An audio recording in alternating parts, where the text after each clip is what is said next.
Hola a todos, probando. ¿Sí? ¿Me escuchan? Buenas noches a todos.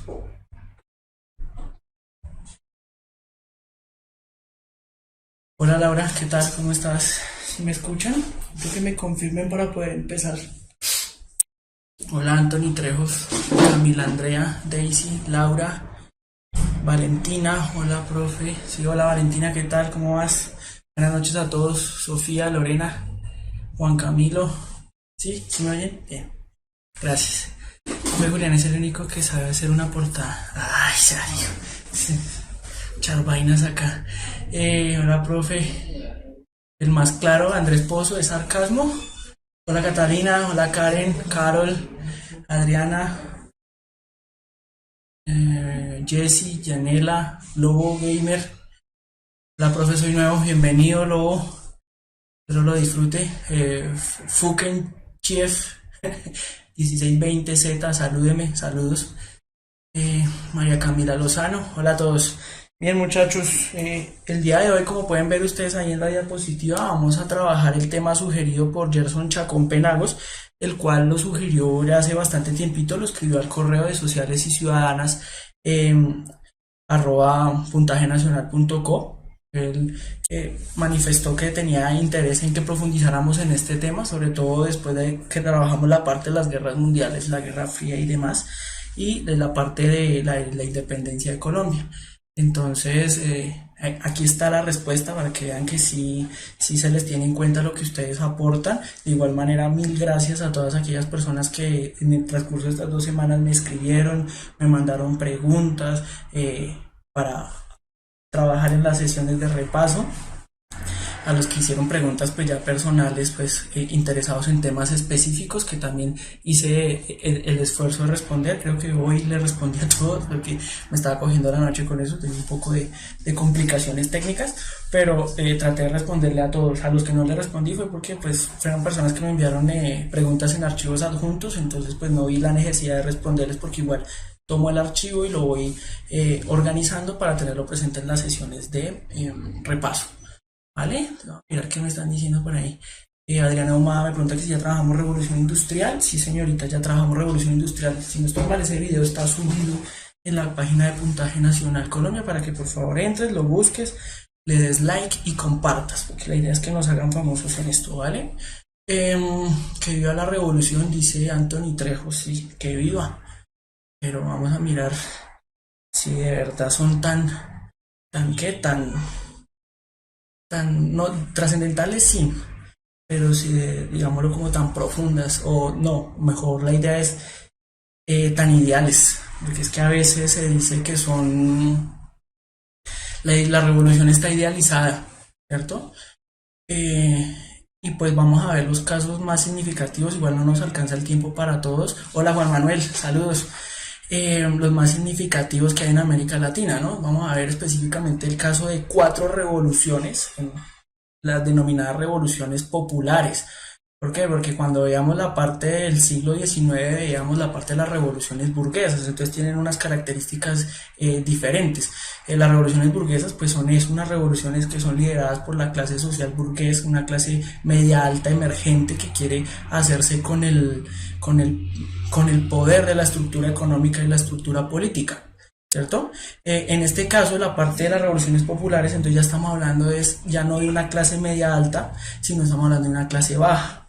Si estamos caracterizando la población en América Latina, eh, Sofía Lorena, yo respondí tu correo, revisa porque yo recuerdo haberte respondido, o a menos que me hayas enviado solamente preguntas, ¿sí? Vuelvo al punto. La caracterización de América Latina, sabemos que es una población muy diversa, muy distinta culturalmente, étnicamente. Entonces, cuando hablamos, por ejemplo, de una clase popular, estamos hablando de una amalgama de muchos sectores sociales que se denominan como oprimidos o como las clases sociales de abajo. Entonces podemos hablar de lo que vamos a ver, por ejemplo, hoy, como una historiografía desde abajo, vista desde las clases sociales bajas. Cuando vemos América Latina y lo ponemos en ese contexto de lo popular, vamos a hablar de trabajadores, campesinos, indígenas, ¿cierto? Y eso es lo que vamos a tratar de trabajar hoy. Cuando vemos revoluciones En América Latina vemos principalmente primero la mexicana, luego la boliviana, la cubana y la nicaragüense, que son las que voy a hacer la presentación el día de hoy. Y en cuanto a movimientos populares, lo que más sobresalió durante el siglo XX es el denominado populismo, que ya en algunas otras situaciones o clases había mencionado cuál es el problema que hay con el populismo. Incluso hay una diapositiva que nos va a mostrar ¿cómo se diría? Esa dicotomía, ¿no? Como ese doble valor que tiene, esa ambivalencia que tiene el concepto de populismo. Igual el movimiento se conoce como movimientos populares porque son de ese tipo de población, indígenas, trabajadores, campesinos, ¿cierto? Como siempre, el oprimido, ¿sí? Entonces, esa es la situación que tenemos en América Latina. Entonces, vamos a dar inicio de una vez a la presentación porque igual el tiempo ustedes saben que no es que sea muy largo. ¿Vale? Listo.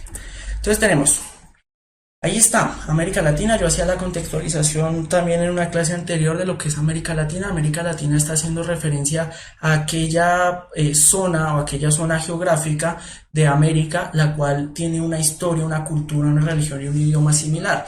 Lo latino se asocia a ese margen de espectro civilizador de la Europa latina, que está asociado a la lengua romance y a la religión católica, ¿cierto? Entonces, cuando hablamos de Latinoamérica, estamos hablando de aquella porción de América que fue conquistada y colonizada por España, Portugal y Francia. Sí, porque igual en esa onda católica y latina, pues Francia también hacía parte. Entonces, como podemos ver ahí en el mapa, todos esos son los países que componen ese espectro de América Latina. Y sí, tenemos unas características históricas similares y los procesos políticos, incluso revolucionarios, vienen marcados por una especie de sincronía bastante particular. Nada más en el proceso de la independencia vemos cómo todo estalla en inicios del siglo XIX y empieza a suceder ahí los procesos de independencia. También a través del siglo XIX teníamos que América Latina pasa por el proceso de la formación del Estado Nacional, ¿sí? Y sucede lo mismo en el momento del siglo de los inicios del siglo XX. Entonces, para contextualizar con lo que habíamos hecho anteriormente, tenemos esta diapositiva. Entonces tenemos América Latina a finales del siglo XIX e inicios del XX. Entonces dice, la historia latinoamericana del siglo XX comenzó con problemas heredados del siglo XIX. ¿Sí? Recordemos que en la historia las cosas no es que hoy amanezco siglo XIX y mañana ya amanezco XX. De pronto cronológicamente sí, pero en la parte de los procesos políticos, sociales y culturales y demás, pues los procesos son un poco más largos. Entonces iniciar un nuevo siglo implica pues ser heredero de las dinámicas anteriores, y eso es lo que vamos a ver ahí, tales como la permanencia de las aristocracias terratenientes en el poder y una economía monocultivista. Entonces era uno de los elementos que yo destacaba en el proceso de independencia. Las revoluciones de independencia en América Latina son revoluciones más de tipo político que de social o económico. ¿Por qué? Porque lo que cambió fue la forma de la estructura política. Entonces se pasa de una monarquía a la construcción de una república y por eso fue que se hizo la revolución. Pero si lo vamos a llevar en términos sociales o en términos económicos, las estructuras seguían siendo casi las mismas. Es los mismos procesos de segregación, los mismos procesos de desigualdad, la extrema acumulación de tierra en manos de unos pocos y una inmensa mayoría de desposeídos. Eso tenemos, y son economías que se empiezan a insertar en el modelo económico mundial por la vía del monocultivo, es decir, la producción de una única materia prima, que es lo que lo inserta a estos respectivos países en la economía mundial. ¿Listo? Sí, por ahí pregunta, profe, Francia, ¿qué conquistó? Pues Francia tenía unas islas ahí en el Caribe, Haití era la principal colonia francesa en América, y pues la Guyana francesa, ¿vale? Para responder la pregunta ya. En las primeras décadas del siglo XX, América Latina entró en el proceso de modernización. O sea, después de que se superó todo ese proceso en el siglo XIX de guerras civiles, de consolidación de los estados nacionales y demás, ya empiezan a andar solos, es decir, ya no gatean, ahora caminan. Eso hace referencia a este proceso de modernización. cuando empezó a ser incorporada en el sistema de producción capitalista. ¿Cómo se inserta América Latina en el proceso de producción capitalista? Como un exportador de materias primas, ¿sí? Como veíamos en el párrafo anterior, ¿cierto? Esto trajo cambios significativos en la política, en la economía y en las relaciones sociales. Cuando empieza a insertarse este modelo capitalista ya de forma moderna a principios del siglo XX en América, empieza a traer los mismos problemas que siempre trae el capitalismo en todo lado. ¿Y cuál es? Principalmente la desigualdad, ¿cierto? Porque el capitalismo consiste básicamente en eso. Entonces hay unos que son muy ricos y otros muy pobres, una élite que supuestamente posee los medios de producción y una clase que le toca limitarse a trabajar. Esto genera muchos procesos de desigualdad, entonces hace que todos estos procesos que ya venían de los tiempos de la colonia, porque recuerden que la estructura social no cambió, ni la económica tampoco, solamente la política, entonces son unas desigualdades que vienen acumuladas por siglos. Y el capitalismo ya cuando entra de forma moderna,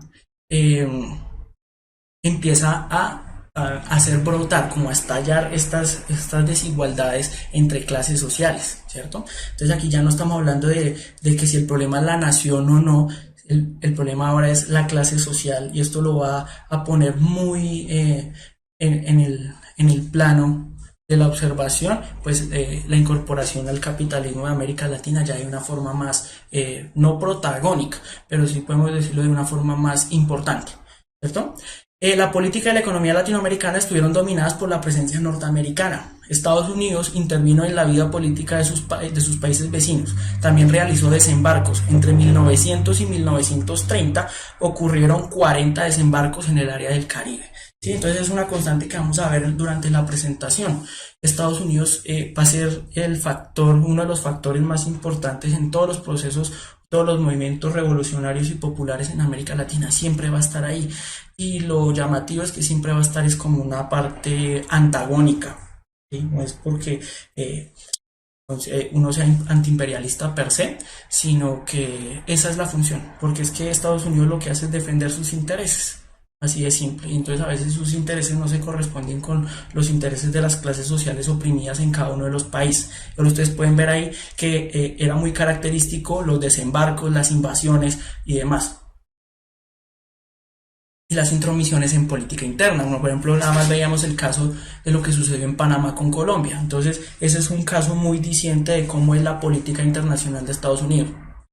Además, de pronto ustedes recordarán por sus clases de ciencias sociales que hay dos conceptos que manejan, digámoslo así, la filosofía política de los norteamericanos. Uno es la doctrina del destino manifiesto. Ellos tienen una creencia, incluso basada en principios religiosos, morales y culturales, de que ellos son la potencia democratizadora del mundo, ¿cierto? Y se conoce así, el destino manifiesto, que tienen un destino, el cual es llevar la democracia a todo el mundo. ¿Cuál democracia? Pues la democracia liberal, burguesa y procedimental que ellos plantean. ¿Listo? Entonces, y obviamente afina los intereses económicos y políticos de ellos. Y por el otro lado está lo que se conoce la doctrina Monroe, que de pronto ustedes lo han escuchado, que se conoce como tiene el postulado de América para los americanos. Lo que pasa es que nunca aclararon quiénes eran los americanos, y recordarán de pronto ustedes cuando estuvimos en esa clase, cuando mostrábamos la caricatura, el meme, no sé cómo se llamará, ustedes saben más que yo de eso, del Capitán América. El Capitán América siendo llamado por un indígena boliviano diciéndole que se está quemando una escuela en el pueblito San José de Oruro. Entonces el Capitán América reflexiona, mira un mapa y después se cambia el nombre. Entonces ya no es Capitán América, sino el Capitán Estados Unidos, ¿cierto? Esa distinción los norteamericanos no la tienen muy clara, porque incluso el nombre oficial del país es Estados Unidos de América. Y usted puede ir a cualquier parte del mundo o hablar con cualquier ciudadano del planeta, y nada más como distinguen al gentilicio de los nacidos en Estados Unidos como americanos, ¿cierto? Entonces, ese postulado de América para los americanos, a veces, y agregado a la parte del destino manifiesto, nos va a dejar en una relación bastante compleja sobre las intenciones que tiene Estados Unidos en el resto del continente. Y lo que vamos a ver hoy va a ser la prueba de ello, que América para los americanos, ¿americanos quiénes? Americanos ellos. ¿Listo? Por allá Dylan González dice que es una caricatura, se acordó perfectamente, eso quiere decir que él estuvo muy juicioso en esa clase. Sí, una caricatura, historieta, cómic, lo que sea. Lo importante es que me entiendan. ¿Listo? Exacto, Laura. Y si no, Mónica vuelve y me regaña en vivo. ¿Vale? Entonces aquí tenemos el contexto. Entonces vamos a presentar América Latina de 1898 a 1930.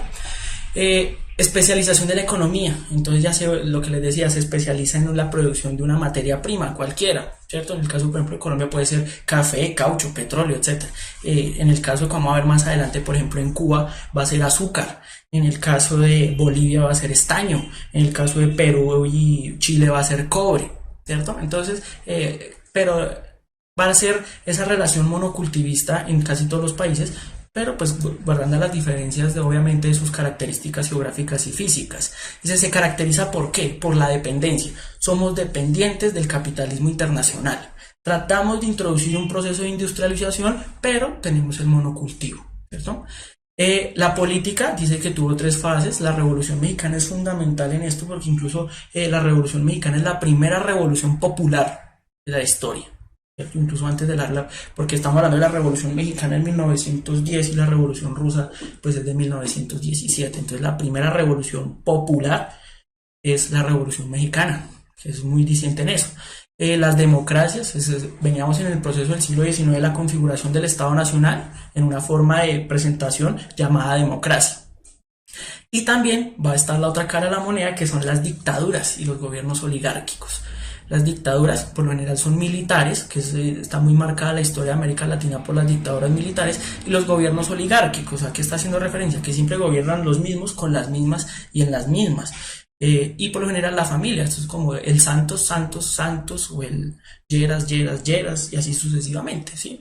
Eso pasa en toda América Latina, ¿sí? Es siempre la misma familia ahí gobernando y tales. ¿Sí? Dependieron de la política norteamericana. ¿Por qué? Porque ¿cuál es la potencia económica que tenemos más cerca? Entonces, pues uno siempre se arrima al árbol que más sombra le da, ¿cierto? Entonces, pero pues Norteamérica o Estados Unidos no es que sea muy buen papá en ese sentido, y cuando las cosas se salen de control, pues empieza a repartir rejo. Por eso habla de desembarcos, inversiones e invasiones. Y cuando vamos a ver el proceso más adelante es eso. Estados Unidos va a entrar por la buena o por la mala, termina imponiendo sus posturas. Entonces ahí tenemos América Latina en primera parte del siglo XX. Jolly People pregunta, profe, Venezuela quedó en la miseria por ser un país consumista. Lo que pasa es que Venezuela lo que hace es extremar este coso de la monoproducción de un solo bien. Se centran únicamente en la producción de petróleo y no se preocuparon por producir otro tipo de bienes y servicios. Como el petróleo en los tiempos de Chávez estaba como a $70 el barril, pues da hasta para regalar. Pero cuando en este momento está como en 30 y algo, 40 y algo, pues no da para tanto. Y el modelo socialista pues se caracteriza por ser un Estado tipo benefactor. Entonces si el Estado es el dueño del petróleo, el petróleo se vende mal o se vende muy barato, pues el Estado ya no tiene los suficientes recursos para sostener el estado de bienestar. Y eso es lo que sucede en Venezuela. ¿Vale? Listo, entonces al finalizar la Primera Guerra Mundial, la crisis europea interrumpió el flujo de las importaciones de productos elaborados de América Latina, que América recibía desde Europa. Esta circunstancia fue la que favoreció su proceso de industrialización. Esto es lo que veíamos en uno de los ejemplos que utilizábamos de pregunta, como la sustitución de importaciones. ¿Cierto? Empieza a darse un proceso en el que América sí o sí le toca industrializarse porque Europa empieza a entrar en estos procesos bélicos, tanto de la Primera como de la Segunda Guerra Mundial. Entonces no tenemos cómo comprarles bienes terminados, entonces toca empezar a producir y a empezar a hacer crecer la industria, y esto es lo que va a traer todas las desigualdades que trae el capitalismo enredado en los pies. ¿Listo? El resultado más significativo fue la aparición de nuevas formas políticas, entre las cuales se destacaron los reformismos y los populismos.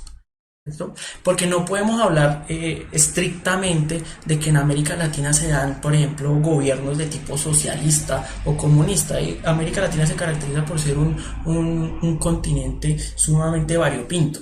Es decir, siempre tan folclórico, por decirlo de alguna manera, todo lo crea la sui generis, de tal manera que lo que sucede en América por lo general siempre es único. Vamos a ver los casos, por ejemplo, es muy parecido a lo que veíamos cuando hablábamos de Gustavo Rojas Pinilla, que se le decía que era populista en la medida de que trata de complacer a las clases bajas, pero por otro lado, al ser militar es sumamente represivo. ¿cierto? Con las personas que no, pues, que no están de acuerdo con sus políticas. Eso pasa, ¿sí? Entonces empieza a darse como una especie, digamos así, un socialismo a la latinoamericana, conocido como populismo, ¿vale? El resultado de las políticas, reformismos y cuando la cosa se le empieza a salir a Estados Unidos de las manos, las dictaduras. ¿Listo?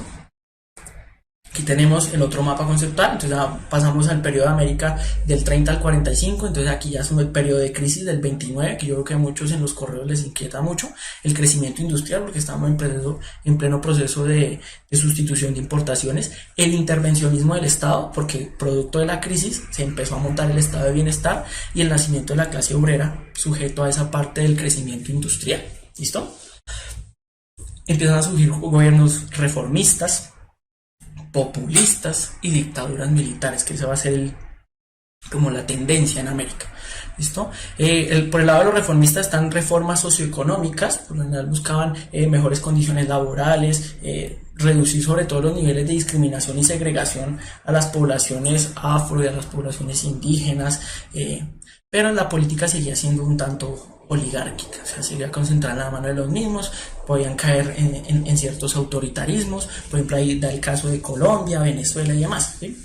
Por ejemplo, el caso de Gustavo Rojas cabe perfectamente ahí. Por el lado de los gobiernos populistas vemos cómo aparece la nacionalización, es como la forma, vale la redundancia, reformista un poco más avanzada. Entonces aquí ya hablamos de la nacionalización. ¿Qué es la nacionalización? Estos gobiernos lo que hacen es expropiar a las empresas extranjeras de la producción de ciertos bienes, sobre todo materias primas en el territorio nacional. Entonces vamos a ver más adelante bastantes problemas cuando los gobiernos populistas trataron de nacionalizar ciertos bienes que estaban en manos de empresas. Por ejemplo, en el caso de Guatemala, cuando quisieron nacionalizar la producción de banano y arrebatársela a la United Fruit Company, o cuando la Shell y no recuerdo cuál era la otra empresa petrolera, estaban detrás moviendo los hilos en la guerra del Chaco entre Paraguay y Bolivia, ¿cierto? Entonces, esas son las cosas que vamos a ver ahí. La reforma agraria es un elemento fundamental de todas estas reformas, y las revoluciones todas lo que hacen es dar reforma agraria. Aquí las guerrillas en Colombia se crearon para hacer reforma agraria, redistribuir la tierra, porque es que desde los tiempos de los próceres ellos no hicieron nada con eso, ellos dejaron la desigualdad tal cual como estaba. Recuerden, es una revolución de tipo social, perdón, es una revolución política, no es de tipo social ni económico, solamente cambió la estructura de poder. Ya no es monarquía, ahora es república, ¿vale? Y el nacimiento de la clase obrera, que era lo que veía que estaba asociado al proceso de industrialización. Dictaduras militares, siempre protegidas por Estados Unidos, siempre querían mantener la economía de monocultivo, no permitían la diversificación de la producción, la ausencia de democracia, y principalmente se daban en Centroamérica y Caribe, pero pues después sabemos perfectamente que pasado el 45 empiezan a surgir fuertemente en Latinoamérica. Sabemos que las dictaduras más horribles y terroríficas y macabras sucedieron en el cono sur, ¿no? Principalmente en Argentina y Chile, ¿vale? Vamos a mirar a ver qué me dicen ustedes por ahí y después empiezan a quejarse. ¿Cuál fue el motivo para que se generara la crisis económica en el periodo del 30 al 45? Pregunta Daisy Contreras. Teníamos una crisis de sobreproducción, cuando eso lo veíamos cuando analizábamos la historia contemporánea del siglo XX. Entonces te pido que porfa que te remitas al video para no desgastarnos ahí. Que si creo que los chilenos son traidores, no tengo razón para creer que los chilenos sean traidores.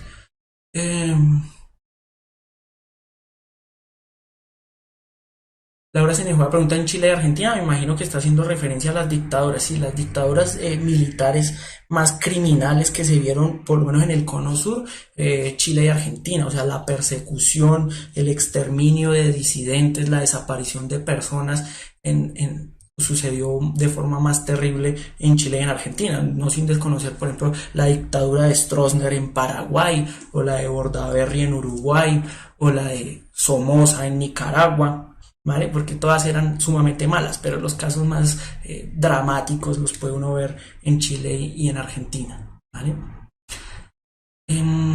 Sara Ochoa me pregunta que si Allende fue uno de estos. Sí, Allende lo vamos a mirar en la parte de estos gobiernos de tipo reformista y populista, porque pues eso a la final es lo que le termina costando la vida a Salvador Allende.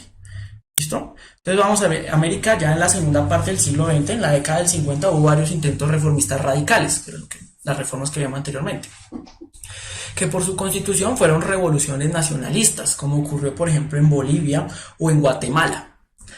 Muchos reformistas latinoamericanos sostenían que las innovaciones y revoluciones en América Latina solo eran posibles con el beneplácito de Estados Unidos, pero una nueva experiencia, la cubana, demostró que no era totalmente imposible hacer en contra de su apoyo. ¿Cierto? El hito que marca la revolución cubana va a ser la primera revolución que va a ser absolutamente contra Estados Unidos. ¿Sí? Ahorita vamos a mirar por qué.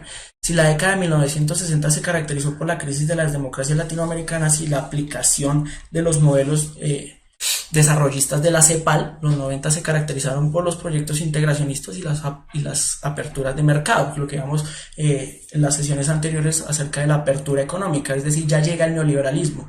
Inmediatamente alguien va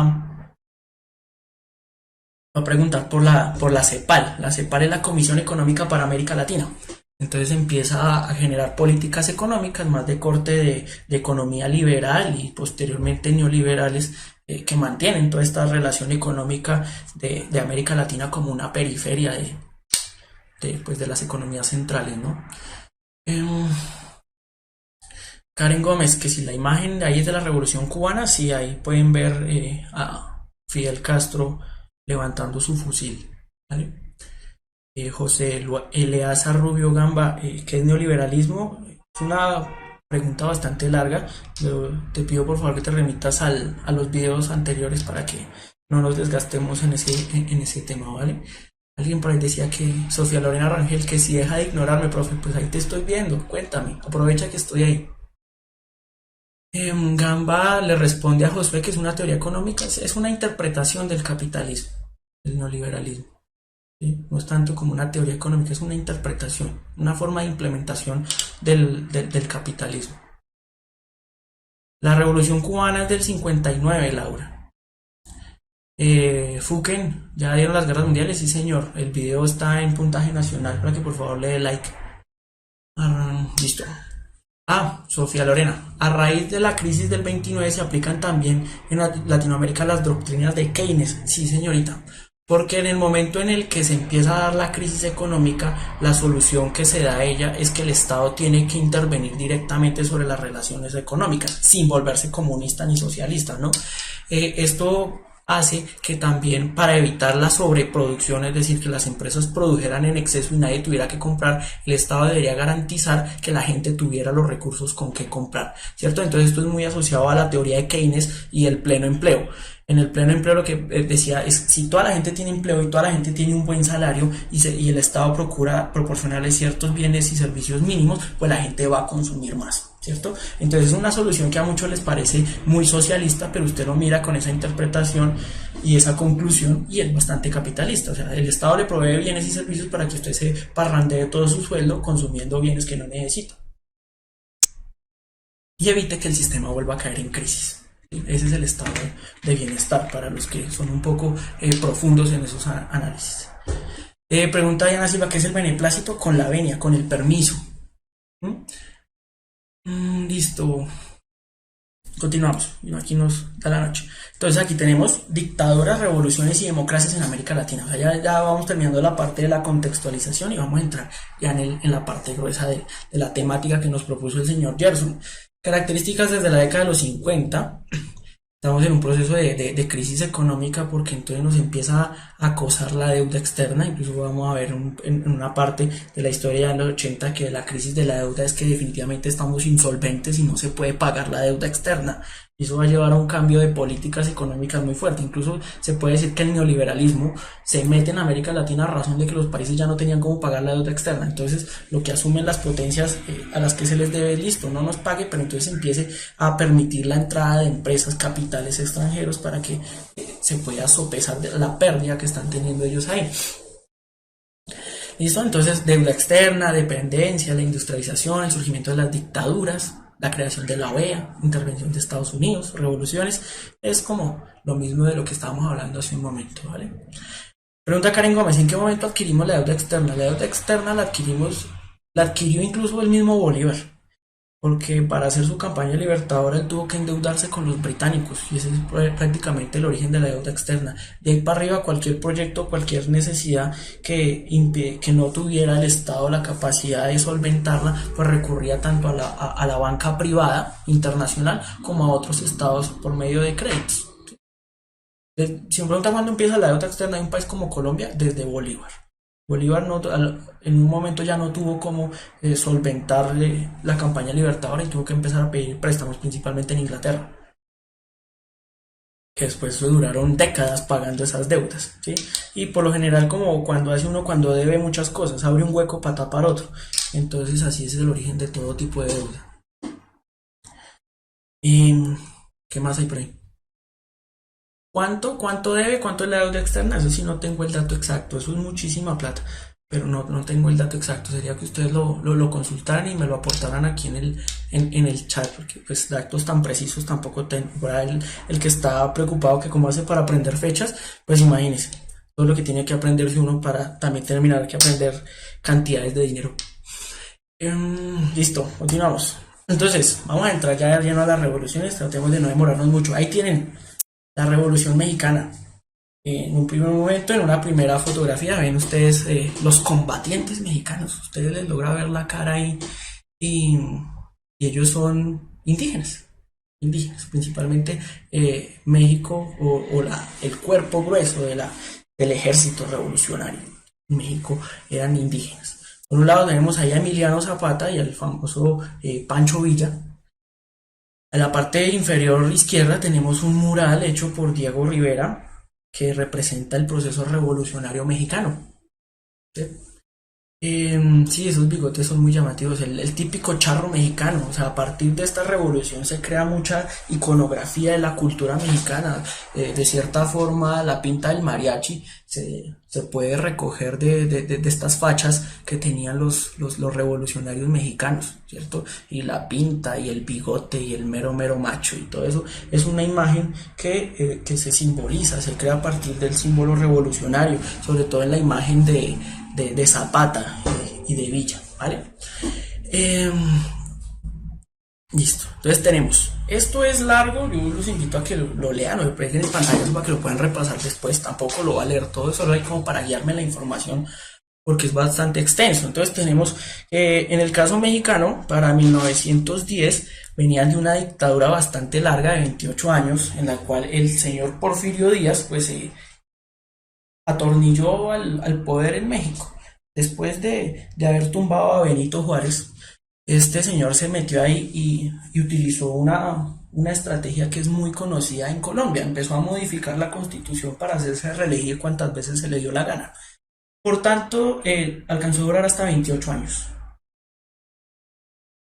Cuando ya la gente no se lo aguantó más, empezaron a surgir unos movimientos de protestas revolucionarios, sobre todo por algunos terratenientes, por la burguesía liberal, y los llamaban antirreeleccionistas. El problema es que a veces la misma élite, la misma oligarquía pelea entre sí porque pues se atornillan al poder y no lo sueltan y todos quieren una parte de la torta. Eso es lo que tienen ustedes ahí en el primer momento, en el caso de Porfirio Díaz. El movimiento fue liderado por Francisco Madero en un primer momento, quien se lanza como candidato para las elecciones de 1910, pero fue encarcelado por el gobierno de Díaz, porque pues existía la posibilidad de que pudiera ganar, al darse cuenta de sus fuertes posibilidades de ganar. Entonces Madero lo que propone es el plan de San Luis de Potosí, que ya es una estrategia política y de presión social para hacer renunciar a Porfirio Díaz. ¿Cierto? En la base del movimiento habían campesinos indígenas, lo que decía, principalmente la población, las clases bajas en América Latina son eso, campesinos e indígenas, sobre todo en este primer momento del siglo XX, que desde años atrás luchaban por la propiedad de la tierra, porque el problema de la reforma agraria, la propiedad de la tierra viene desde los tiempos de la colonia. Sus jefes eran Emiliano Zapata y Doroteo Arango. ¿Quién es ese man? Conocido como Pancho Villa. Estos líderes apoyaron a Madero y lograron derrocar a Díaz en 1911, y aquí es donde empieza lo macondiano, por decirlo de alguna manera. Madero llega al poder gracias a Zapata y Villa, pero pues Madero se niega a cumplir de pronto con algunas peticiones que tenían los movimientos de Zapata y Villa, entonces ahora el enemigo de Zapata y Villa va a ser Madero, ¿cierto? Como pueden ver de pronto ustedes ahí. Listo, entonces el ejército de Zapata lo que hace es reaccionar y se da inicio a una guerra civil contra el gobierno de Madero, el mismo que habían ayudado a poner para tumbar a Porfirio Díaz. Estados Unidos le declara la guerra a México y apoyó el golpe de Estado de Victoriano Huerta. Entonces sale Madero, entra Huerta gracias a Estados Unidos, quien anuló derechos democráticos e instauró un régimen represivo. La reacción contra la nueva dictadura la encabezaron los empresarios Álvaro Obregón y Venustiano Carranza. Después, gracias al apoyo de Villa y de Zapata, Carranza, si no estoy mal, es el que va a llegar otra vez al poder, pero pues otra vez vuelven a hacerle la judía a Zapata y a Villa, y el caso es que los terminan asesinando, ¿cierto? Entonces ahí ustedes pueden ver que la Revolución Mexicana, aparte de ser como un icono de la cultura latinoamericana, pues si usted mira al final, ¿qué pasó? Nada. El problema era que un tipo se llevaba en el poder 28 años, no era tanto las reformas en pro de la gente. Obviamente se lograron ciertas cosas y más adelante cuando va a llegar el gobierno de Lázaro Cárdenas, que también va a ser denominado populista, se van a implementar muchas de estas cosas. Obviamente mejoró mucho la situación del campesinado y los indígenas mexicanos, pero pues los objetivos o la radicalización que tenían Villa y Zapata jamás se pudo llevar a cabo. Más bien fueron como instrumentos de unos caudillos ahí como medias tintas que lo que querían era untarse un poquito de poder, pero pues sí se lograron ciertas cositas. Pero pues Villa y Zapata terminan asesinados.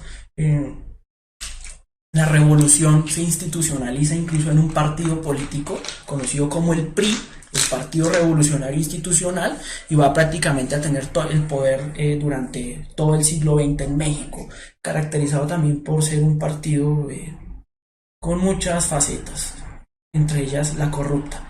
Entonces ustedes pueden adentrarse ahí en la historia de México y ver la parte del PRI. Si quieren verlo en una película, está La Ley de Herodes, una película muy buena, donde nos muestran cómo funcionaba el PRI en México. ¿Listo? Entonces no sé si tengan preguntas ahí.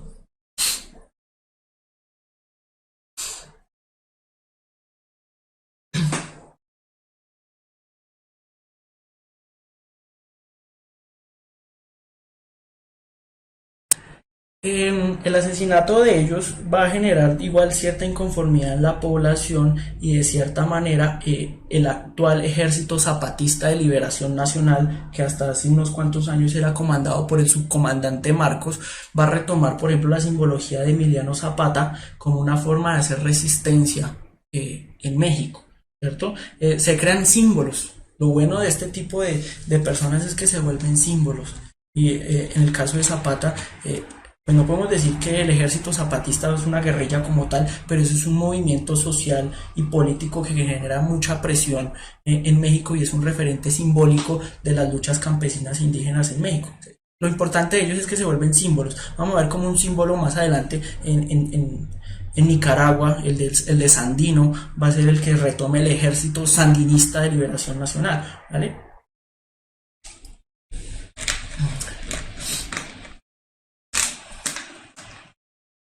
Lobo Gamer, esa pregunta está muy buena. Pregunta: ¿Bolívar era un dictador, no un libertador? ¿Me podría confirmar el dato? Cuando veamos la revolución boliviana lo hablamos. ¿Listo? Sí, Melanie, ahí te respondieron. Igual es un tema que está de pronto un poco fuera de tema, entonces de pronto te lo responden ahí o remítete a los videos anteriores de las clases para no desgastarnos ahí. Bolivia, ¿cierto? Que es otro de los casos también muy representativos de las revoluciones en América. El caso, entonces ahí tenemos la revolución boliviana. Ahí vemos cómo están también otra vez los indígenas en las armas. Mírenles el rostro y las facciones y son indígenas. Esto se caracteriza tanto la mexicana como la boliviana. ¿Listo? Bolivia es un país sacado de la nada. Me perdonarán de pronto algunos adeptos o bolivianos en la audiencia. Es un país sacado de la nada porque es el país inventado por Bolívar. De ahí mismo viene su nombre. Es un país que organizado a partir de las poblaciones que vivían en el Alto Perú, dentro del virreinato del Perú, y que pues estaba de cierta forma muy abandonada por la administración colonial. A tal punto que cuando liberan Perú, Bolivia, la parte del Alto, pues por ahí como que nadie quería ir. Incluso hoy en día hasta los jugadores de fútbol le sacan el cuerpo a ir a La Paz, porque pues, es que allá la gente se ahoga. Entonces no es como muy llamativo, de cierta manera, en ese campo, ¿cierto? No quiero decir que sea un país que no valga la pena conocer, sí, es muy gracioso. Entonces tenemos eso, un Bolívar va, se trepa hasta allá con su fiel Sancho, el general Sucre, y logran sacar a los reductos españoles que están ahí y organizan una cosa de la nada, ¿cierto? Completamente independiente del Perú, crean la República de Bolivia, a partir de Bolívar, o sea, Bolivia significa es el país de Bolívar, Bolívar redacta la constitución de Bolívar y es una constitución sumamente personalista, en el sentido que el mismo Bolívar se declara presidente vitalicio de Bolivia. Entonces, esta imagen que da en el resto de América Latina es que Bolívar es Napoleón, ¿sí? En el sentido de que hace toda la revolución, le mete la mano a todo el mundo en pro de la democracia y la república y termina nombrándose disque presidente vitalicio, así como cuando Napoleón se autoproclamó emperador. Y entonces esto empieza a generar unas dinámicas y además la organización política en Bolivia, gracias a ese legado de Bolívar, empieza a ser una sociedad sumamente, un estado muy concentrado en la lógica militar, ¿cierto? Entonces hay un dato, Bolivia es prácticamente la nación, el estado más beligerante de América Latina, porque pues es el que más veces ha declarado guerra. Vemos conocidas dos, la guerra del Pacífico contra Chile, en la cual termina perdiendo la salida al mar, y la guerra del Chaco contra Paraguay, ¿cierto? Entonces manejan una política muy bélica, o por lo menos la manejaban, ¿cierto? Entonces los militares siempre estaban ahí, en Bolivia gobernaba el que los militares decían, ¿cierto? Entonces ese es como el contexto boliviano. Entonces tenemos la evolución de los gobiernos bolivianos en busca de una respuesta a la crisis de los años 30, y ya sabemos qué pasó en los años 30, fue más compleja, aunque la de otros países debido a su deteriorada situación y el papel asumido por el ejército. Y el ejército siempre está mandando la parada durante el siglo XX ahí en Bolivia. Con la Segunda Guerra Mundial se dispara la demanda de estaño. Recuerden que eran economías de monocultivo, de un único producto. En el caso de boliviano es el estaño, que se dispara su demanda durante la Segunda Guerra Mundial. Entonces esto le da un protagonismo a todo el sector minero en Bolivia. Entonces ahí es donde va a estar el florero de Llorente, cuando entonces los trabajadores empiezan a exigir mejores condiciones, ¿sí? Y entonces esto empieza a destapar todo ese proceso de desigualdad social que hay, por ejemplo, en Bolivia. El ejército controla todo y la mayoría de la población es indígena. Entonces imagínense, hay una oligarquía gobernando y una población indígena completamente, que es mayoritaria pero completamente relegada. Entonces vamos a ver ahí pues lo que mueve en el segundo punto. Entonces esto le da un fuerte protagonismo al sector minero. Cuando los trabajadores mineros entraron en huelga, el gobierno boliviano respondió con una masacre. Así el gobierno de Peñaranda perdió legitimidad y esto fue capitalizado por una facción descontenta del ejército, ¿cierto? Incluso esa facción descontenta del ejército se llama Logia Razón de Patria, que es una perspectiva bastante curiosa porque es un socialismo de tipo militar o militar socialista. Es gracioso. Ese gobierno se conoce como el gobierno de Radepa, representado por Gualberto Villarroel, en coalición con el MNR, que es el Movimiento Nacional Revolucionario. Más o menos, si lo vamos a localizar en el espectro ideológico, están en la centroizquierda. Y el MNR era liderado por Víctor Paz Estenssoro. Buscaron ganarse la adhesión popular a su gobierno, ¿cómo? Mediante políticas populistas, ¿cierto? Que ya saben, le dan contentillo a la gente para que la gente los quiera y se vuelven bastante populares, ¿cierto? Pero en 1946 el PIR, el Partido de Izquierda Revolucionaria, esto ya es extrema izquierda, lidera una insurrección contra el gobierno de Villarroel y La Rosca. La Rosca era la forma despectiva en la que llamaban a la oligarquía en Bolivia, y terminan colgando al presidente en un farol en la Plaza de la Paz, ¿sí? O sea, son cosas que solamente uno ve que suceden en Bolivia, ¿cierto? Entonces está el presidente Villarroel, hay un descontento por una parte de la población y pues no es muy difícil entrarse al Palacio de Gobierno, sacarlo y colgarlo en un poste afuera de la plaza. Hay fotos en Google si lo quieren ver. ¿Listo? En las elecciones ya del 51 vuelve a ganar el MNR, o sea, un representante del mismo partido del presidente que colgaron, Esas cosas absurdas no solamente pasan en Colombia. Gana la fórmula del MNR, que en esta vez es Víctor Paz Estensoro, que era el vicepresidente del Colgado, y Hernando Siles Suazo. El ejército anula las elecciones porque no les gustó y da un golpe de Estado. Esto da inicio a la insurrección del 9 de abril del 52. La insurrección triunfó y las fuerzas militares y la policía fueron completamente destruidas. Esto hace que la milicia obrera y campesina, que reúne a más de 40.000 hombres, se concentren el poder en Bolivia y se organicen a través de la Central Obrera Boliviana, lo cual le dio mucho poder a los sindicatos de trabajadores. ¿Listo? Paz Estensoro va a ser el presidente, adelanta la nacionalización de las minas y la reforma agraria, ¿sí? Pues que esos procesos revolucionarios siempre terminan en reforma agraria. Y los efectos de la revolución, pero los efectos de la revolución se vieron reducidos por la dependencia de Estados Unidos. ¿Qué pasó? Ahí, la trampa. La trampa, ¿dónde estaba? Se nacionaliza y se sacan empresas norteamericanas, pero las empresas norteamericanas van a hacer valer los contratos que tienen firmados con el Estado boliviano. El Estado boliviano se ve en la obligación de pagar indemnizaciones. Y entonces, ¿qué hacía Bolivia? Le sacaba prestado a Estados Unidos para pagarle la deuda a las empresas estadounidenses. Una jugada muy astuta.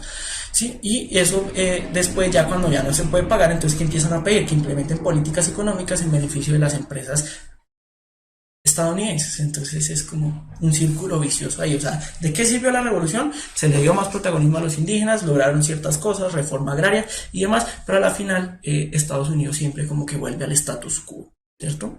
Esto pasó en el gobierno de Paz Estensoro y después en su sucesor, que era Hernández Siles Suazo, igual. Entonces ahí poquito a poco se van perdiendo los resultados de la revolución. ¿Listo? Que eso es lo que nos lleva a la cubana. La cubana, que va a tomar de ejemplo lo que sucedió en Bolivia y lo que sucedió en México, y ellos no van a permitir que la revolución entre en un proceso de finalización. Es decir, por ejemplo, en el caso de México, de cierto modo, primero llevaron a Madero, después a Carranza, y como que los procesos revolucionarios llegaban ahí. ¿Cuál es la lección que toma Castro? De que no hay que permitir que eso termine, por eso el hombre se queda ahí de por vida. Son perspectivas formas distintas de entender la revolución, ¿cierto? Entonces ellos asumen que es que la revolución es continua. No hay un momento en el que es listo, hicimos la revolución, nos vamos. No, en Cuba lo que se asume es que la revolución es permanente. Entonces eso implica, y eso asociado al carisma de Fidel, pues que eso va a mantenerse ahí. La única forma de que eso no cambie es mantenerse ahí. ¿Listo? Pregunta Michael Vela. Entonces, en conclusión, la Revolución Mexicana fue la que dio pasos a otras revoluciones que en sí solo fue utilidad cultural porque no se logró nada. Pues tanto como decir no se logró nada, no, porque lo que les decía, se lograron ciertos niveles de reforma agraria, redistribución de la tierra, mejoras laborales para los trabajadores, se nacionalizaron de pronto algunas producciones, ya sea de minas, bienes y servicios variados, dependiendo de los países. Entonces sí se logró un poco, o sea, como que se logra zafar un poquito la cadena de Gringolandia, pero en términos de la población social sí mejora. O sea, no podemos decir que fracasaron completamente, pero pues lo que pasa, lo que les decía en un principio, uno tiene la idea de la revolución idealizada. Esa vaina es perfecta, es maravillosa, es bonita y es todo menos eso, ¿cierto? Entonces, todas las revoluciones tienen sus defectos y la cubana, el defecto principal que va a tener es que no fue como las otras. Es decir, las otras llegaron a un momento en el que ya pusieron a alguien en el gobierno y dijeron hasta aquí llegó la revolución, y se perdían ciertos avances. En el caso de la cubana, hicimos la revolución, ponemos a Fidel y Fidel se queda ahí hasta que se muera. Esa es la diferencia. Listo, pasemos porque no, aquí nos quedamos. Entonces, el contexto cubano es distinto obviamente al boliviano y al mexicano. México tiene una relación muy compleja con Estados Unidos porque pues está ahí al lado. El mismo Porfirio Díaz, al que tumbó la revolución, decía: pobre de México, tan lejos de Dios y tan cerca de Estados Unidos.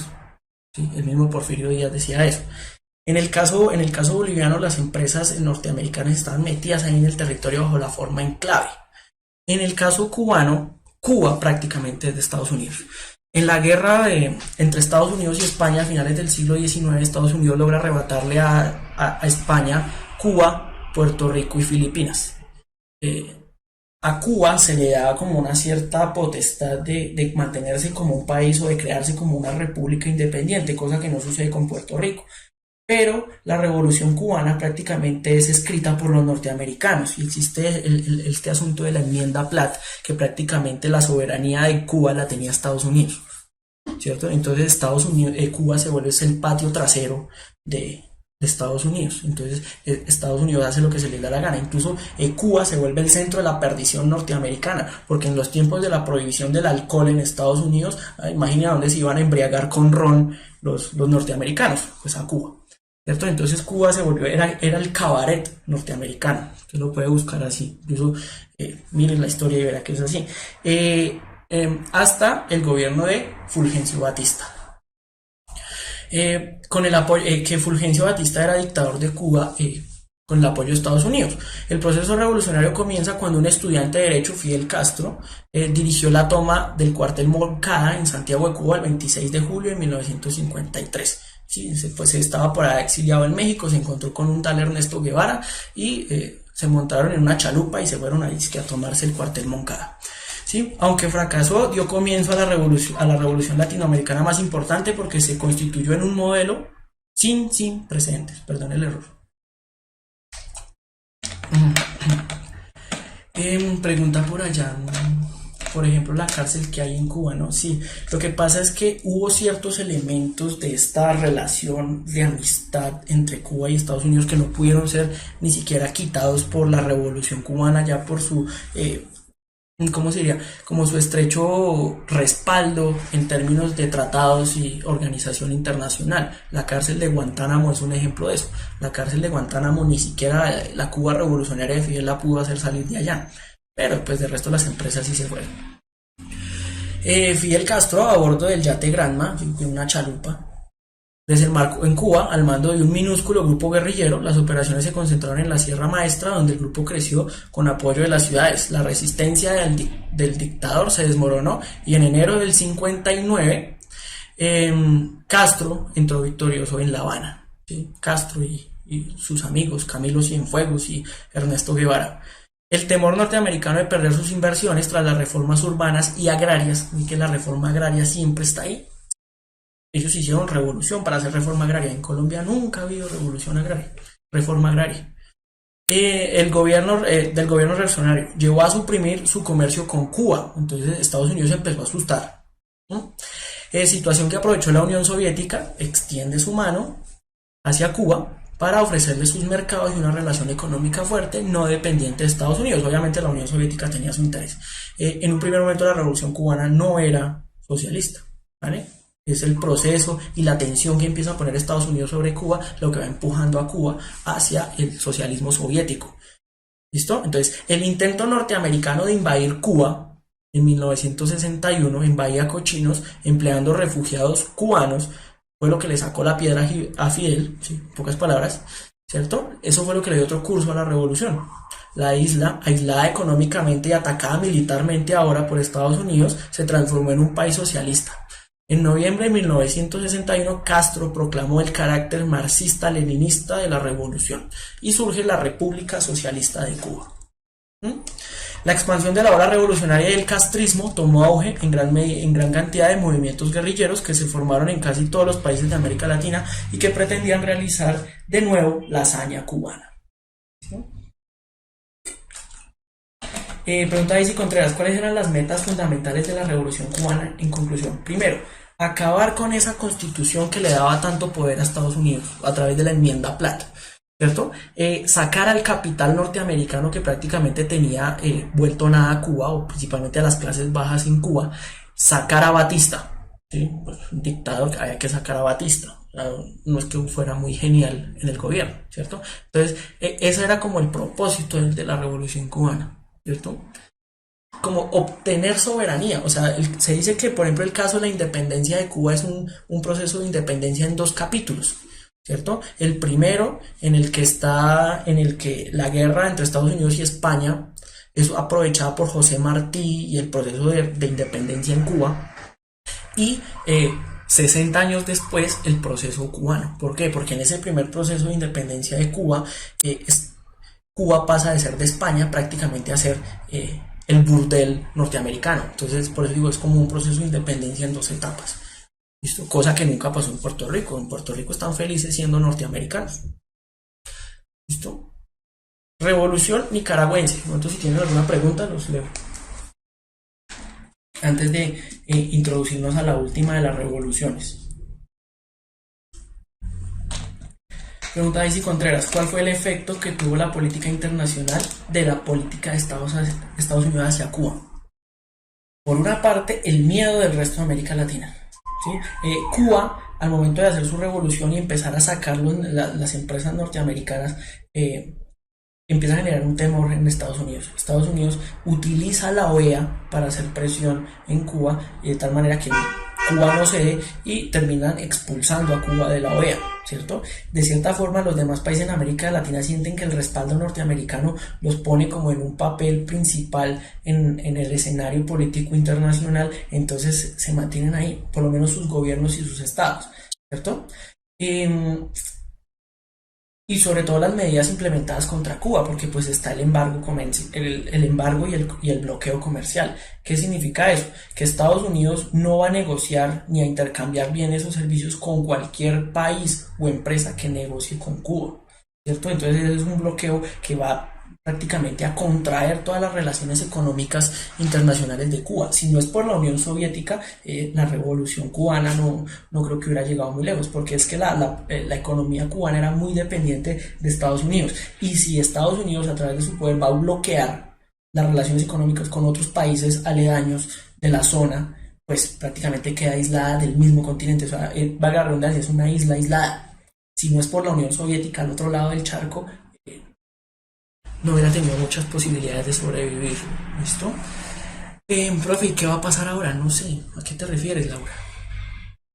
Con el acercamiento de Estados Unidos y Cuba. Ese acercamiento ya quedó en veremos, porque el actual gobierno del presidente Pato Donald Trump está suspendiendo las relaciones con Cuba. Entonces lo bueno que había logrado Obama, pues está perdiendo con Trump. Entonces podemos volver a una política de radicalización respecto a Cuba. La otra es que Raúl también está como para pasar al otro lado. Entonces quién sabe qué va a pasar con la situación política de la isla, porque recuerden que la revolución es demasiado personalista. Los Castro. Y si ya no están los Castro, ¿qué va a pasar con la revolución? ¿Será que le pasa lo mismo a la revolución bolivariana de Chávez, que se fue Chávez y se fue todo para el carajo? Sara Ochoa, ¿qué hizo Cuba cuando se acabó la Unión Soviética? Sufrir. Mucho. Demasiado. ¿Sí? Porque entonces empieza la tensión, todos estos exiliados en la Florida empiezan a hacer una presión gigantesca, la gente empieza a irse de Cuba porque pues el socialismo se mantiene en la medida que el Estado tenga con qué garantizarle las condiciones de vida a los ciudadanos.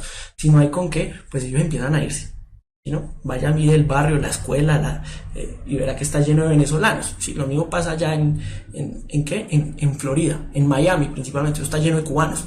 ¿Sí? Porque el socialismo necesita para sustentarse que el Estado tenga con qué. Y si se nos va el padrino Unión Soviética, entonces empiezan a sufrir. ¿Cuándo deja de sufrir Cuba? Cuando llega Chávez al poder, porque entonces Chávez, que hablaba tan mal del imperio y demás cosas, empieza a negociar con Cuba. Entonces incluso hasta le regala petróleo. Entonces sintió un respiro Cuba gracias a Chávez. ¿Qué hizo bueno Obama? Obama estaba flexibilizando un poco la relación o la postura de Estados Unidos hacia Cuba. Ya permitía contactos diplomáticos, cierto tipo de relaciones políticas y económicas, muy mínimas, pero pues para toda la tensión que hubo en el siglo XX era demasiado. ¿Listo?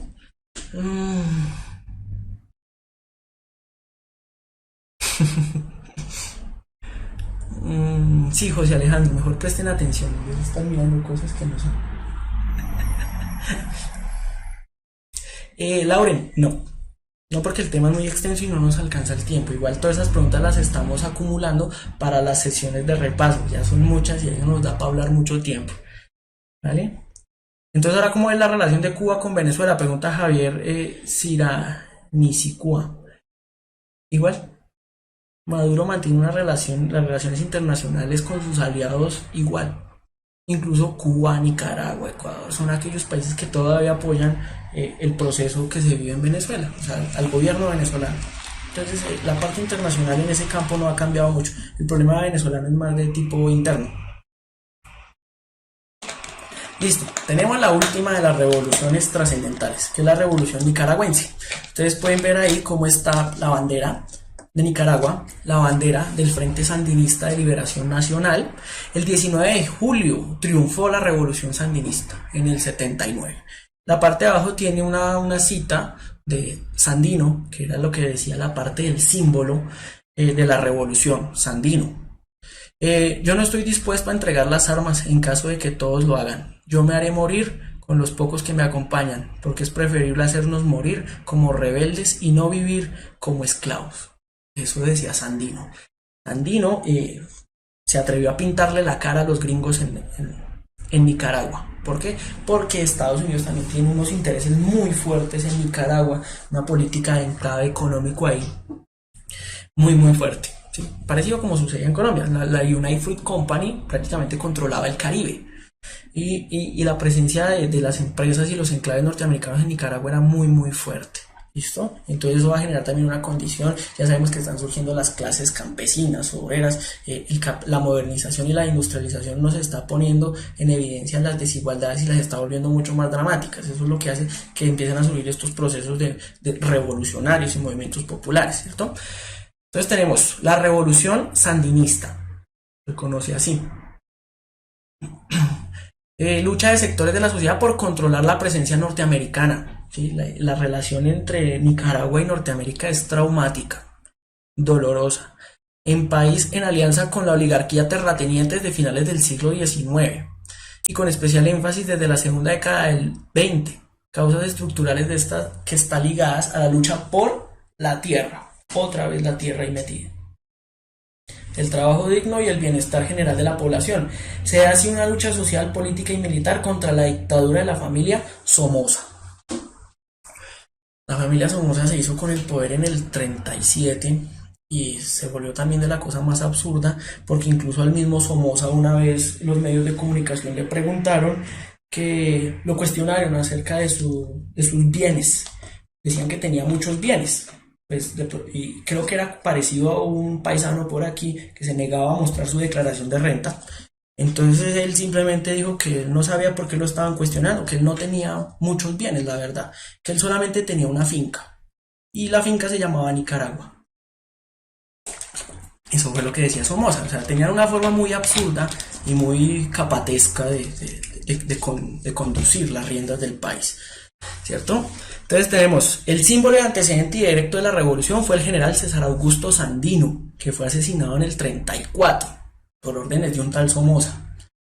Héroe nacional que combatió la intervención armada de Estados Unidos, realizada con el pretexto de pacificar la zona y garantizar la democracia del país. Cada vez que había una revuelta en algún país, en algún platanal de Centroamérica y de Suramérica, Estados Unidos no tenía ningún problema en intervenir, ¿cierto? Entonces en una de esas intervenciones en Nicaragua, Sandino les hizo frente y se volvió símbolo de la resistencia nicaragüense contra Estados Unidos, hasta que en Manguala entre Estados Unidos y pues la gente que estaba en el poder en Nicaragua pues lo asesinan en el 34. Ya saben que cuando la gente no gusta cuando piensa, pues es muy fácil mandarlos a matar y ya.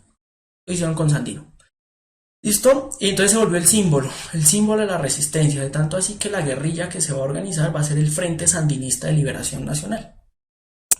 Los diferentes movimientos de oposición fueron convergiendo, dando lugar a principios de los años 60 al nacimiento del Frente Sandinista de Liberación Nacional.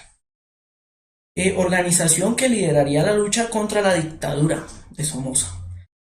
Entonces Somoza se caracteriza por ser sumamente represivo, por manejar Nicaragua como si fuera su finca personal, muy parecido a lo que sucedía por ejemplo en Haití con Duvalier. Es una historia bastante graciosa, también pueden buscarla, no me quedó tiempo para poner la dictadura en Haití, pero sí, o sea, manejan eso como si fuera la finca de ellos. Y el caso particular era como que lo que empezó a desesperar a la gente fue los hechos sucedidos tras el terremoto del 72. Prácticamente Somoza y su gobierno hicieron hasta para vender literal con las ayudas humanitarias que llegaron de todo el mundo. Restringieron la ayuda humanitaria e hicieron negocio con ellas. Entonces eso ya fue la copa que derramó, la gota que derramó el vaso, ¿cierto? Habían asesinado a líderes políticos, ¿cómo se dice? de oposición, periodistas, hasta poetas cayeron en esa cacería de brujas en Nicaragua y empieza a hacerse más fuerte el movimiento guerrillero. Tanto así que, por ejemplo, en agosto del 78, un comando guerrillero del Frente Sandinista se tomó el Palacio Nacional en Managua, sede del Congreso, tomando como rehenes y congresistas. Eso se parece, por ejemplo, aquí a lo que hacía el M-19. Y el 19 de julio del 79 entran a Managua, ganan la red, logran sacar a Somoza. Cuando digo Somoza es general porque Somozas llegan a ser tres: padre, hijo e hijo. ¿Cierto? Entonces todo este proceso del 37 al 79, que son más de 40 años de dictadura, está atravesado por la familia Somoza. ¿Listo? El proceso revolucionario después de eso se vuelve muy ¿qué? Dramático, porque entonces Estados Unidos va a poner en marcha la contrarrevolución. Y entonces es como el surgimiento de lo que se conoce como los grupos paramilitares, porque eso fue lo que hizo Estados Unidos en Nicaragua, empezar a financiar grupos de corte paramilitar para combatir la guerrilla, conocidos como los Contras.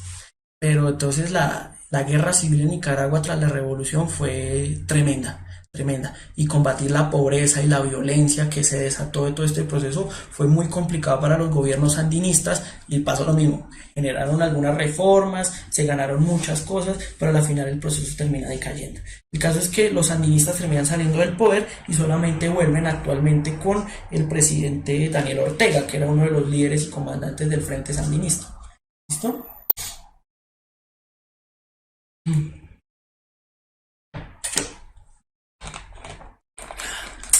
Exactamente, Sofía Lorena. Comparto tu pregunta. ¿Listo? Ahí está la revolución sandinista. Aquí tenemos un contexto, estamos en contexto de Guerra Fría, entonces el contexto internacional es bastante fuerte, porque entonces América Latina se vuelve escenario de Guerra Fría. Entonces, por ejemplo, la Unión Soviética respaldando las revoluciones y Estados Unidos haciendo todo lo posible para evitarlas. Para evitar los casos cubanos, los casos nicaragüenses, Estados Unidos empieza a implementar unas políticas más drásticas en relación a todos los movimientos sociales que están surgiendo en América Latina. Entonces, ante cualquier atisbo de que pueda surgir una revolución o un gobierno popular, va a empezar por vía de los militares a presionar, incluso a respaldar golpes de Estado contra estos gobiernos, y empieza toda esta fase de las dictaduras. ¿Listo? Estamos en un contexto de Guerra Fría, y eso es lo que hace que se radicalice mucho esto acá. Intentos de revolución: está el intento revolucionario en Guatemala por medio de Arbenz, que trata como de sacar a la United Fruit Company de Guatemala, pero pues lo logra, pero a la final el proceso revolucionario también se termina perdiendo. Ahí están los detalles para que su merced de pronto puedan tomarle el pantallazo o quieran consultar más. Yo lo dejé como abrebocas, pero igual no alcanza el tiempo para profundizar en todo eso, ¿cierto? Pero entonces la guerra, la tensión con Estados Unidos en relación en Guatemala es por la United Fruit Company, los mismos que generaron la masacre de las bananeras aquí en el 28, ¿cierto? Entonces se caracteriza mucho Juan Jacobo Arbenz, que es como el líder allá del gobierno reformista y populista en Guatemala. Y en la parte de abajo pues está el conocido caso por muchos, no diría que por todos, Salvador Allende. Podemos ver cómo hay cómo está la vía institucional de la revolución. Entonces llegan normal por una vía electoral al poder, y cuando llegan ahí como que Estados Unidos empieza a presionar y se cae. ¿Qué es lo que le sucedió a Allende? Allende llega al poder en el 70 y pues empieza a hacer sus reformas y demás. Esto no se ve bien visto por Estados Unidos, y por vía de la CIA empiezan a gestionar con Augusto Pinochet el golpe de Estado, que pues termina en la toma del Palacio de la Moneda en Santiago el 11 de septiembre de 1973, y pues termina con la muerte de Allende. ¿Listo? Regímenes populistas. Los populistas es eso, se caracterizan por ser gobiernos que no están ni aquí ni allá, me refiero en términos del espectro de la izquierda o la derecha. Pueden tener unos elementos muy benefactores dentro del campo socialista o pueden tener unos elementos muy represivos dentro del campo de la extrema derecha capitalista. Ahí vemos unos casos como para que nos enteremos y que ustedes quieran avanzar y profundizar más. Tenemos el caso de Juan Domingo Perón en la Argentina, el caso de Getúlio Vargas en Brasil y Lázaro Cárdenas en México. Fue como lo primero decente que tuvo el PRI allá en México también. Políticas, reformas, no todo muy trascendental, pero logran ganarse mucho la adhesión del pueblo y el respaldo de ellos. En el caso, por ejemplo, de Perón en Argentina, pues durante mucho tiempo, casi toda la segunda mitad del siglo XX es un elemento fundamental de la política en Argentina, de tal manera que incluso él cuando muere en la década de los 70, no recuerdo exactamente el dato, la que lo va a reemplazar va a ser su esposa, ¿cierto? Eva Perón, y a Eva Perón va a ser la que le van a dar el golpe militar comandado por Videla en el 76, ¿no? Entonces, está esa parte, son gobiernos populistas, pero de cierta forma son temidos por Estados Unidos, a pesar de que no son abiertamente o declarados como socialistas, ¿sí? Que eso es lo que nos lleva a esta diapositiva. Entonces ahí podemos ver varias connotaciones que tiene la palabra populismo. Yo lo decía en alguna sesión, a veces el populismo es la forma en la que se vilipendia al gobernante. Entonces simplemente usted se le legitima, usted simplemente quiere caer bien y por eso hace lo que hace. Usted no tiene una ideología clara en términos políticos y económicos, simplemente quiere quedar bien con todo el mundo, ¿cierto? Y eso es lo que se habla de populismo. Por otro lado, se ha tratado de reivindicar el concepto populismo o de lo populista como una perspectiva que está enfocada en el bienestar social. Entonces ahí ya pueden ustedes ver cómo tiene esos matices el contexto populista.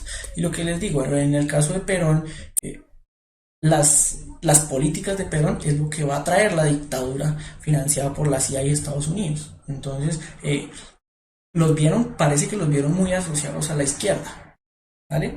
Pero pues lo que te digo, en el caso de Perón, en el caso de Gustavo Rojas Pinilla, pues eran militares y conservaban ese componente militar, lo mismo que sucedía con Villarroel en Bolivia, ¿cierto? Entonces, tienen esos matices que ustedes pueden entrar a analizar ya personalmente en sus trabajos, ¿listo? No sé, ¿preguntas?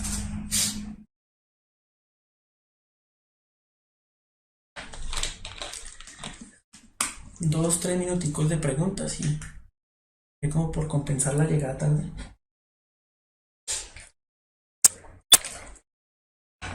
Ya se van a dormir. Pregunta Sofía Lorena Rangel, para que no diga que la ignoro, que vi la pregunta de ella ahí, que si considero que se idealizó Allende. Pues es que, ¿qué te dijera? De cierta forma, sí, se vuelve un símbolo, así como se volvió Pancho, Emiliano, Sandino, ¿cierto? Se volvieron símbolos del espíritu revolucionario en América Latina. Si uno va a mirar el gobierno de Allende, tampoco es que haya sido la locura, porque de cierta forma sucede lo que sucede cuando alguien con ideas distintas llega al gobierno, no lo dejan gobernar, ¿cierto? Entonces el hombre trató de hacer muchas cosas, pero siempre tenía la reticencia de parte de la población, la oligarquía, la presión internacional. Entonces si dicen que el gobierno de Allende fue la locura, personalmente diría que no, ¿sí? Pero entonces lo que resalta de Allende es que obviamente es un representante, él sí es abiertamente declarado del Partido Socialista Comunista, me perdonarán, no tengo el dato claro, o sea, es el espectro de izquierda socialista en el poder por la vía electoral. Hasta entonces lo habían intentado era por la vía de las armas, vean el caso de Cuba y el caso de Nicaragua, y que en toda América se están desarmando guerrillas. En Chile llegan por la vía de las elecciones. Entonces por eso Allende se vuelve un símbolo y él era abiertamente anti-norteamericano. Entonces por eso se vuelve un símbolo. Que sea un símbolo no quiere decir que sea bueno o que sea malo. Es un símbolo que representa la lucha popular en América Latina, como lo hace Pancho, como lo hace Emiliano, como lo hace Sandino, ¿cierto? Como ellos. O sea, también es un símbolo, como Bolívar, por ejemplo. ¿Sí? Dice que Bolívar quiso ser presidente vitalicio en Bolivia.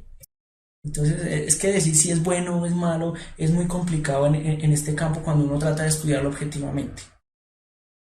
¿Listo? Disculpe, ¿revolución agraria se refería a la repartición de la tierra entre los campesinos? Sí, cuando hablamos no tanto de revolución agraria, sino de reforma agraria, estamos hablando de redistribuir la propiedad de la tierra entre la mayoría de las personas, ¿cierto? Porque pues, se supone que la tierra es uno de los principales factores económicos y de ahí se obtienen pues, muchos bienes. Entonces, lo que quieren todas estas revoluciones y reformas es eso, la reforma agraria. Necesitamos tierra. La tierra no puede estar concentrada en pocas manos cuando el que la trabaja es otro. Entonces el que se tiene que beneficiar de la tierra es otro. Y ustedes pueden ver cómo las reformas agrarias son un componente fundamental de las revoluciones. Aquí las guerrillas en Colombia también, uno de los postulados era ese. O allá miren los acuerdos de paz. En los acuerdos de paz hay un elemento que no es como tal reforma agraria, pero sí hay un elemento que trata de, como de mejorar la redistribución de la tierra.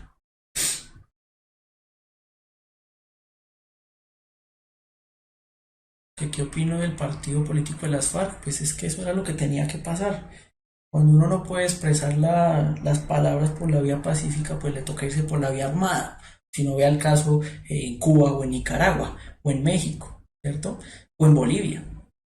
Entonces las guerrillas son resultado de esos procesos. Cuando ya no es necesaria la lucha armada y se quiere expresar las ideas políticas, la vía es por la vía de la democracia, del diálogo, de la participación. Entonces era lo obvio que tenía que suceder. Entonces no pueden esperar que una fuerza armada política como las FARC se fueran de vacaciones. Muchos van a tratar de acceder a la política porque de cierta forma por eso se fueron a las armas. Obviamente ustedes pueden tener unas perspectivas muy distintas, marcadas porque eran narcos y terroristas y todas esas cosas, pero en cierta forma el espíritu ideológico de estos movimientos guerrilleros es político. ¿Cuál era el objetivo de Nicaragua una vez triunfada la revolución?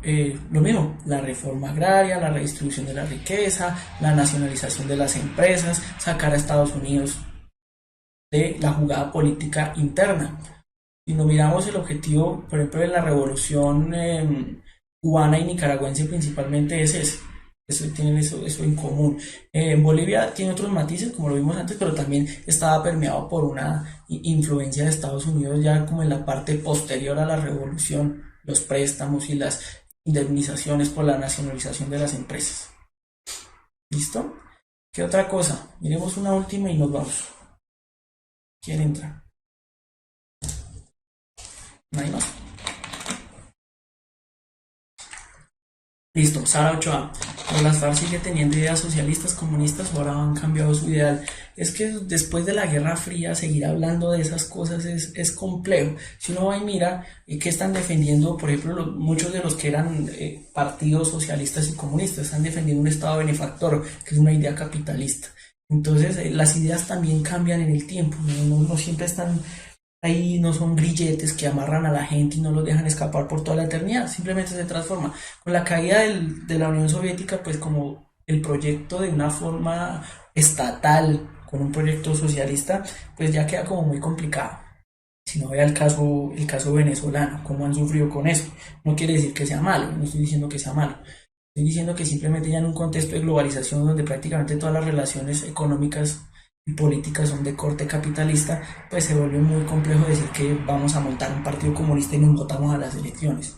Lo que yo opino personalmente es que lo que están defendiendo, lo que se llama la izquierda, es un Estado más de tipo benefactor, que defiende la soberanía nacional de las injerencias internacionales de grupos económicos de Estados Unidos y demás. Anthony Trejo, esa diapositiva está presentada como para mostrar las distintas connotaciones que hay en cuanto a lo que es el populismo y el caudillismo, ¿no? O sea, es como para que vean que es matizado, o sea, no es una definición absoluta, concreta, objetiva, sino que tiene matices, depende de quién la diga, depende de quién la analice, ¿cierto? Entonces, no. Veamos la diferencia, no tratemos de llegar a una conclusión cerrada. Dice, profe, una poco aparte. Colombia ya hace parte de la OTAN, ¿no? Porque es que la OTAN es como una pandilla de gente muy ruda, ¿sí? Y Colombia no es muy ruda en el mundo. Entonces, es como el intento de Colombia de entrar en la OCDE. Cuando veíamos la parte de la Organización Económica Internacional, es exactamente lo mismo. Nos creemos grandes aquí en la región, pero mundialmente no significamos nada, ¿no? no tenemos el estatus para ingresar a ese club selecto de la OTAN o de la OCDE. ¿Qué significado le daría al populismo de forma global, dice Dylan? Pues es una forma de gobernar, una forma de hacer política, en la cual se tratan de ver las necesidades de la población, pero que no quiere irse, la palabra es quiere, que no quiere irse como a los extremos de la izquierda o a los extremos de la derecha, pero que al ser representada mucho por caudillos, es decir, por una sola persona, en el caso latinoamericano, quedan eso, al capricho de la persona. Se va la persona y desaparece eso como una perspectiva política que pueda generar un partido fuerte. Por ejemplo, lo que pasa en Venezuela. El chavismo llegó hasta Chávez, ¿no? Porque era muy personalizado. ¿Y qué será del uribismo el día que Uribe no esté, por ejemplo? ¿Sí? Entonces, esa es mi opinión. ¿Listo? ¿Listo? Ahora sí, los que querían ver el GIF, ahí está Batman, el Batitwist, ¿no lo conocían? Sí. ¿Por qué? Porque pues, estoy sumamente contento con todos los correos que ustedes me han hecho llegar. Ha sido fascinante la aceptación del público, eso me fascina. Muchas preguntas, muchos correos, muchas foticos que ustedes me retratan sus ¿qué? Sus preguntas que les causan curiosidad, entonces yo voy a tratar de tenerlas presentes para la recuperación. Agradecimientos a todos los que me escribieron, a todos, ya son tantos que no me caben en la diapositiva, en especial a Gerson Chacón Penagos, que fue el que propuso el tema. Creo que toda está disponible, de pronto replantear la temática de hoy en 8, están divididos, hay gente que quiere ver filosofía, no sé qué tan plausible sea eso, otros que quieren repasar geografía, entonces los invito a que por medio del correo, que ahí está, sociales y ciudadanas, @puntajenacional.co, pues me hagan saber en el término de la distancia, es decir, hoy y mañana, para obviamente notificar el cambio en el cronograma de la temática que trabajamos. Entonces yo lo que hago es ahí como un test en el cual miro qué tiene más y lo pongo. O si de pronto hacemos dos, partida por un break y demás. ¿Listo? Ya son muchas las personas que se han puesto en contacto al correo, que ya ni siquiera caben todos los nombres en la diapositiva. A todos, como diría Cerati, gracias totales. ¿Listo? Listo, muchachos. Un placer haberlos visto después de un receso de 2 semanas en esta clase y espero que tengan un feliz fin de semana, que nos podamos ver de hoy en 8 si Dios nos la presta. Así que tengan una feliz noche y que la fuerza los acompañe.